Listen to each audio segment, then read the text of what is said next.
Bienvenue à tous. C'est donc ce matin que s'est ouvert le jugement de l'affaire Ousmane Guiro dans le cadre des assises criminelles. Un procès très attendu par les populations qui étaient donc nombreuses déjà ce matin à la cour d'appel de Ouagadougou. Et pour en parler, je reçois pour vous Jean-Emmanuel Ouedraogo qui était cet après-midi même dans la salle d'audience de la cour d'appel de Ouagadougou. Bonsoir Jean-Emmanuel. Bonsoir Peggy. Alors quels sont les chefs d'accusation qui sont retenus donc contre Ousmane Guiro? Alors, Peggy, ce qu'il faut dire, c'est que cette première journée, donc, en tout cas du procès, s'est achevée il y a quelques instants, aux environs de 18h30. Le premier chef d'accusation, corruption passive. Alors, Ousmane Guiro a plaidé non coupable. Le deuxième chef d'accusation, enrichissement illicite, là également, l'ancien DG des douanes plaide non coupable.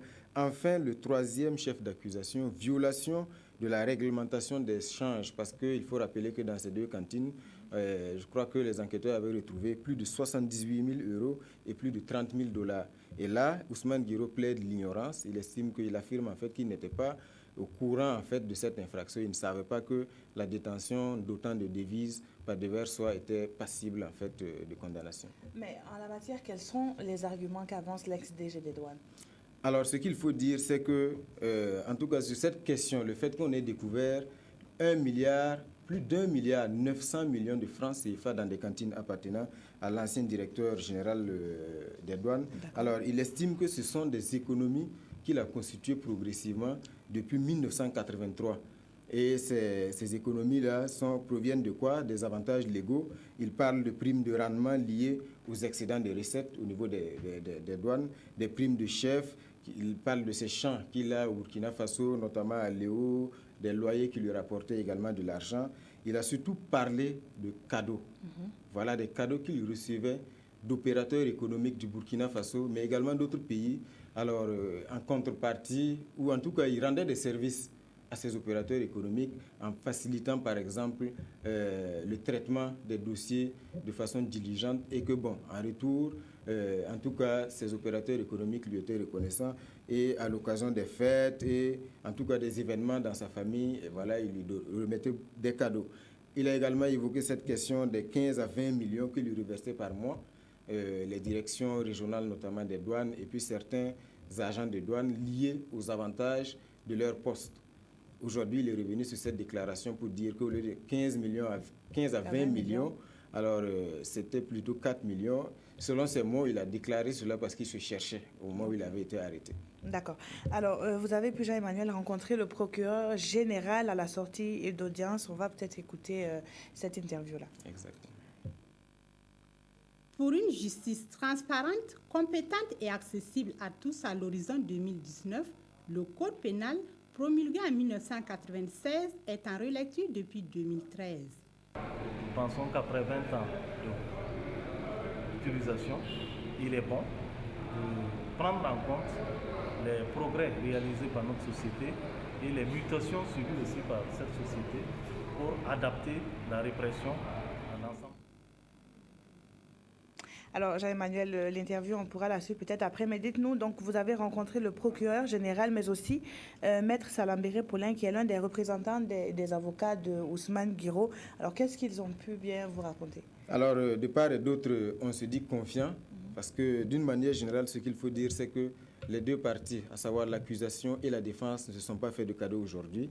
Il y a eu des flèches qui ont été décochées de part et d'autre. Notamment de la part de la défense. Ce qu'il faut préciser, c'est que Guiro est bien entouré. Alors, il y a 2 sociétés d'avocats et puis une agence. Il y avait pas moins de 8 avocats autour de Ousmane Guiro aujourd'hui. Et en tout cas, ils ont soulevé beaucoup de points. Donc, pour lesquels vraiment ils ont souhaité, en tout cas, qu'on puisse regarder et qu'on revienne là-dessus. Il s'agit notamment de la question des preuves. Ils estiment que le parquet n'apporte aucune preuve et qu'au contraire, c'est à Ousmane Guiro, leur client, de se justifier. Alors qu'en la matière, on sait que la charge de la preuve appartient donc à l'accusation. Et il rappelle que ce n'est pas un délit d'apparence parce que cela n'existe pas dans le code pénal burkinabé. Et ils ont également exigé la présence au niveau du tribunal des scellés, à savoir donc des cantines, le 1,9 milliard qui avait été saisi. Ils ont exigé donc la présence de ces scellés-là au niveau du tribunal.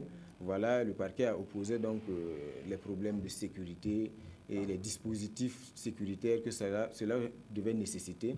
Donc on attend certainement que le président du jury tranche. Il a parlé de 2 options. Soit on exploite les procès-verbaux qu'ils ont dans des enveloppes au niveau du tribunal, ou alors ils peuvent se déplacer au niveau du Trésor pour aller constater la présence de scellés. Mais bon, en tout cas, pour le moment, il a exclu le fait qu'on apporte ces scellés au niveau du tribunal. Cela implique justement un problème de sécurité pour transporter autant d'argent. Alors, je crois que nous allons écouter maintenant les différentes réactions que vous avez pu glaner à la sortie de l'audience de ce jour. De confiance. Qu'est-ce qui vous rend confiance? Je défends les charges.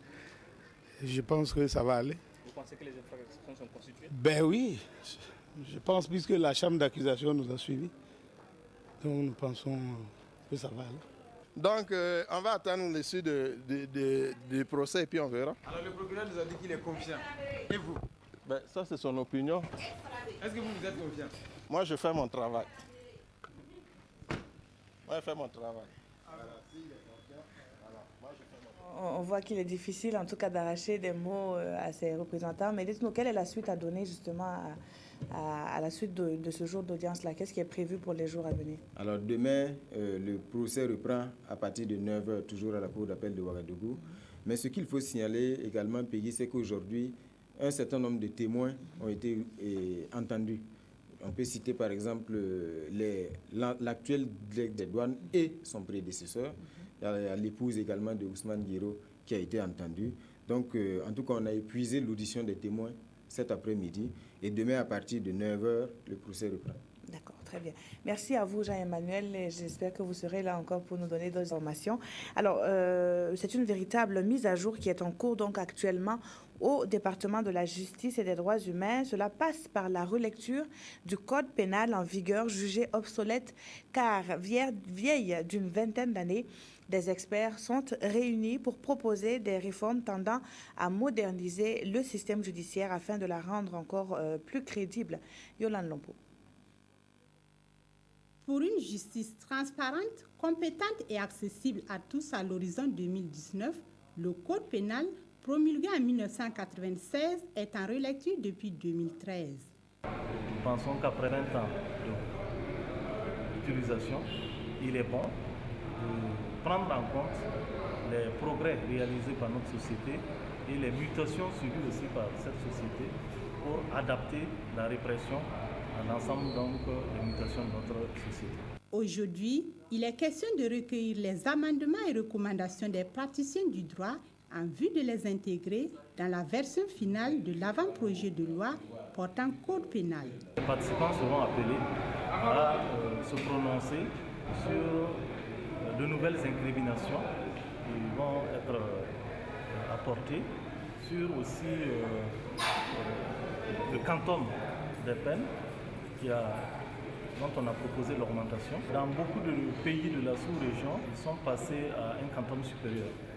Nous aussi, nous connaissons une évolution de la délinquance dans notre pays et nous proposons donc une répression adaptée à cette nouvelle forme de délinquance en allant donc pour les vols simples de 1 à 10 ans d'emprisonnement. Financé par l'Union européenne à travers le programme d'appui à la politique nationale de la justice, cette rencontre devrait permettre aux acteurs du monde judiciaire de mieux adapter leurs outils de travail aux réalités du moment.